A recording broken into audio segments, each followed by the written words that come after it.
বন্ধু, থানকুনি পাতার বর্ণনা বলে শেষ করা যাবে না।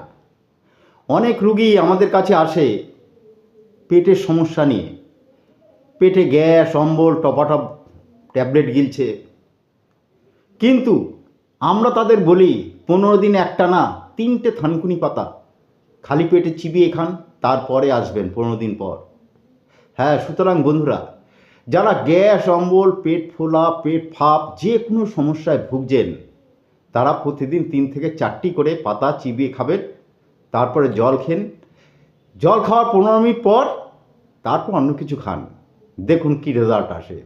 ক্রনিক আমাশা, দীর্ঘদিন ধরে ওষুধ খেয়ে খেয়ে নাজেহাল হয়ে গেছেন, ক্রনিক কোলাইটিস যাকে বলা হয়, 3টে তুলসী পাতা, 3টে থানকুনি পাতা এবং 1 টুকরো কাঁচা হলুদ প্রতিদিন নিয়ম করে 15 দিন খান। ক্রনিক কোলাইটিস বা পুরনো আমাশা একেবারে চলে যাবে।